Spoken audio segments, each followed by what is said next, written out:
I want to thank Gavin and the board for bringing us over. This is quite amazing. So for the first drosh, I would say in the shul, I want to take you to the daf, to the daily daf yomi.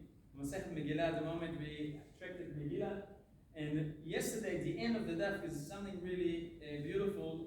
The importance of Torah study that we learn from no other than the end of Megillat Esther.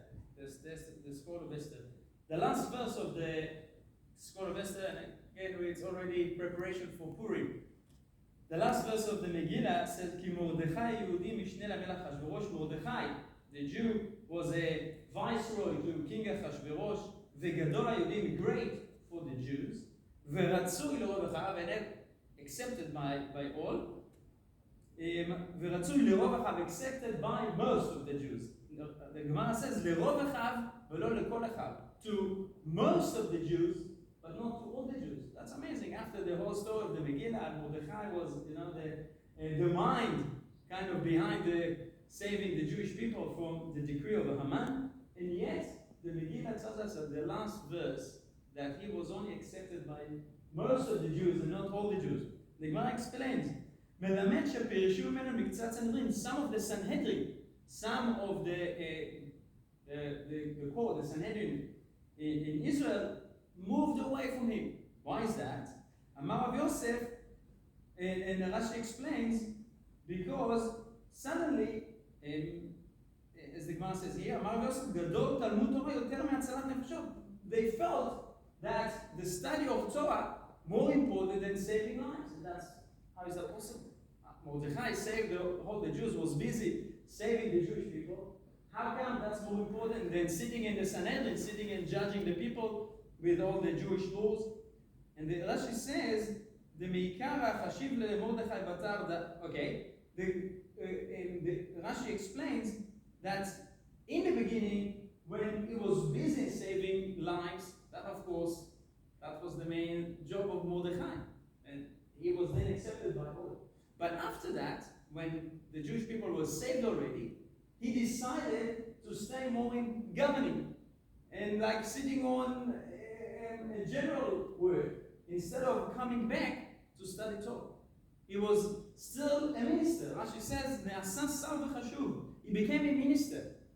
Instead of going back to Beit HaMidrash to study Torah, he decided, my job is to be a governor now. And that, from some of the Sanhedrin, some of the rabbis, didn't like that. And how do we learn that he actually kind of was demoted, not as important as before? The Gemara says in the verse in Ezra that there are 5 different people with Ezra. That in time of Zerubbabel, Yeshua, Nehemiah, Asariah, Re'ala, Mordechai, and Barshan, and after that he was moved one down. There was another person before him in terms of the hierarchy of the importance. Mordechai suddenly became one level down than he was before.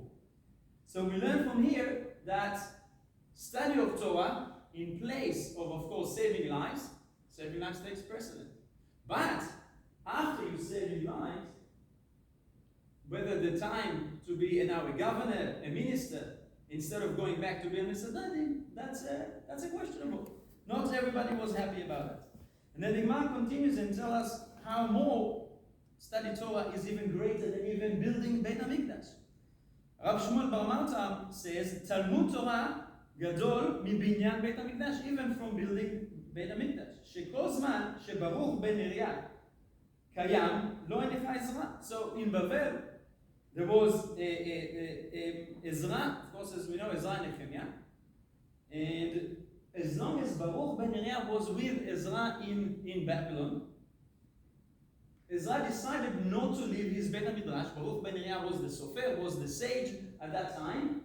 And Ezra decided he stays with him in Beit HaMidrash, even for the sake of building the second temple. That was kind of postponed because he didn't want to leave Beit HaMidrash. And the Gemara continues with one more. Amar Rav Yitzchak bar Shmuel, Gadol Talmud Torah yoter mikibud avaim. To study Torah, according to the Gemara, even greater than honor your parents. How do we learn that? שכל אותן השנים שהיה יעקב אבינו בבית עבר, as long as Yaakov was sitting in the בית מדרש of Shem ועבר, two great sages in the time of Jacob our father, לא נענש, he wasn't punished for anything wrong. זה אמר, למה נמנו שנותיו של ישמעאל? So as long as Yaakov was in the house of Shem and Ever and didn't come to honor his father Isaac, Yitzchak, he wasn't punished on anything. But once he moved away and went from the house of Shem and Ever to deal with the dealing of Lavan and all the flock and doing business, therefore, now Tzuras came upon him. All the troubles of Lavan and his wives and the children came upon him. He left. Shem and Ever couldn't look after his father. That's not a problem. He didn't suffer from that at all. But once he moved from Shem and Ever, and we know he had to do that because he had escaped from Esav, right? But yet, the fact that he is no longer now able to look after his father, even physically, then now he's become chayav and punished for that with all the troubles of that he can't encounter to him. So that's, I think, an interesting start. The learning of Torah, how much we should push ourselves. Even a little Mishnah between Mincha and Mariv is Talmud Torah. So it's not just about the time that we put in, it's actually the importance. So you can be busy all day long, but if you know there's a few minutes a day that you dedicate for Torah study, that's essentially your day around that. You come to Shul, you come to Mincha Mariv, you come to Shafri, whatever you do, if that's the center of your day, and you know that's your time that you dedicate, it's very, very important. And I wish us all that we'll grow together in Torah study. In Dibuk Chaveri means to be together as a community, as a big one big family. And Bezat Hashem, we'll learn a lot. And only good, and the Sorot Tovot, good news to everybody. Amen.